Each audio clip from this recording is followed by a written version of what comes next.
Have you ever really stopped to think about why you buy the things you buy? Welcome to today's Explainer, where we're taking your everyday shopping habits and translating them into foundational economics science. We all purchase things, but the underlying mechanics of why we buy, when we buy, and exactly how much we're willing to pay are driven by some pretty fascinating invisible rules. To kick things off, I want you to picture that brand new flat screen TV you've been eyeing. Ask yourself, does that simple wish actually contribute to economic demand? In our everyday conversations, sure, we might say we demand better tech, but in economics, the definition is a whole lot more strict. Here is how we're breaking it down today, from wish to real demand, the flavors of demand, what drives choices, the law of demand, and finally, why curves slope down. Let's jump straight into section 1, from wish to real demand. For that TV purchase to actually count as true economic demand, your initial desire has to be solidly backed by two crucial things. You need the willingness to pay and the actual ability to pay at a specific time and price. Without the wallet and the willpower to hand over the cash, it's just a daydream, not an economic demand. We also have to draw a hard line between free gifts of nature and scarce economic goods to show exactly where this concept applies. Things like air and sunshine, those are free goods. They're unlimited and don't cost a thing. But economic goods like cars or refrigerators are scarce relative to how much we want them. Because they are scarce and useful, they command a price, and that is exactly where our three pillars of demand kick in. Moving on to section 2, the different flavors of demand. You see, demand actually comes in distinct flavors. If you buy a jacket just to wear it, that's direct demand. But consider derived demand. Nobody just wants cement or steel for the fun of it. That demand only exists because people want to build houses. And don't forget composite demand, like electricity. You use it for lighting, heating, and cooking all at once. So a massive spike in demand for one use can seriously pinch the supply available for the others. Then there are the package deals. Buying a car instantly creates a joint demand for petrol. We also need to separate ex-ante demand, which is your intended, planned purchase, from ex-post demand, what you actually end up buying when faced with market realities. Because let's be real, our grand shopping plans don't always match what's actually on the shelves. Okay, section 3. What drives our shopping choices?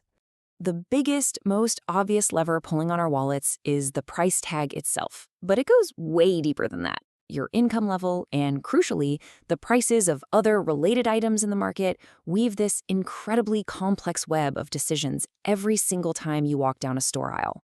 Take income, for example. It completely reshapes our shopping carts. For normal goods, like new clothes, as you make more money, you buy more. But for inferior goods, like maize, it's the exact opposite.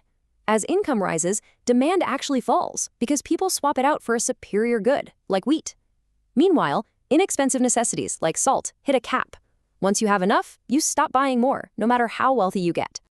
Related goods also have a massive influence. Look at substitute goods like tea and coffee. There's a direct relationship there. If coffee gets super expensive, boom, the demand for its substitute, tea, shoots up. On the flip side, complementary goods have an inverse relationship. If the price of petrol skyrockets, the demand for cars goes down. It's the cross-price effect happening right in front of us. But we absolutely cannot ignore the psychology and the environment here. People might hoard goods because they think prices are going to spike tomorrow, or maybe easy bank loans prompt you to buy a car today. Then there's the classic demonstration effect, buying that flashy new luxury phone literally just to keep up with your friends.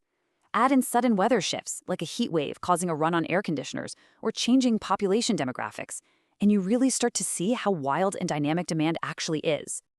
This brings us to section 4, the law of demand explained.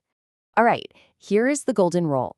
Assuming all those crazy variables we just talked about, income, tastes, the weather, assuming all of that stays entirely constant, we get the law of demand. It outlines the foundational inverse relationship between the price tag and the amount you'll buy. Very simply, price falls, demand rises. Think of it like a seesaw.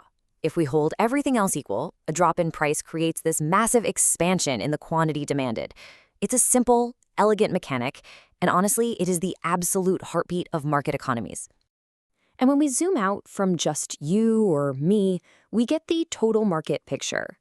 Overall market demand is quite literally just adding up every single household's individual demand horizontally. And even when combined, the market curve maintains that exact same downward slope. Which perfectly tees up section 5, Why demand curves slope downward? Economists point to 5 primary reasons why falling prices consistently trigger a higher quantity demanded. It's a mix of psychological satisfaction, your purchasing power, switching behaviors, new buyers entering the market, and product versatility. Let's zoom in on a couple of the real heavy hitters here. First up is the income effect. Let's say you regularly buy 2 kilos of apples at 75 rupees a kilo. Suddenly, the price drops to 50 rupees. Now you're only spending 100 rupees instead of 150. You just saved 50 rupees. This acts exactly like a bump in your income, boosting your real purchasing power and letting you buy even more apples. Then you have the substitution effect. If tea gets cheaper, but coffee stays the exact same price, tea just became relatively cheaper by comparison, right? Rational shoppers who want to stretch their dollar will naturally switch things up. They'll drop the more expensive coffee for the relatively cheaper tea, which drives that downward curve. So when you combine the diminishing utility of buying more stuff, the income effect giving us extra spending power, the substitution effect, and new buyers rushing in because they can finally afford the item, all of this consistently plots a classic downward trajectory every time prices drop. But wait, what happens when this entire law breaks? Are there times when higher prices actually lead to higher demand? Yes. There are some absolutely fascinating exceptions where the curve slopes straight upward, meaning higher prices actually lead to higher demand. First, we have what economists call Giffen goods. These are highly inferior essentials like jawar or maize. Paradoxically, if the price drops, people actually buy less of it. Why? Because the price drop frees up enough of their income to finally afford superior food, like wheat. Then you have Veblen goods. Think luxury cars or diamonds.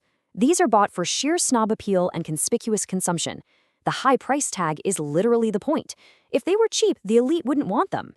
And finally, think about emergencies and future expectations.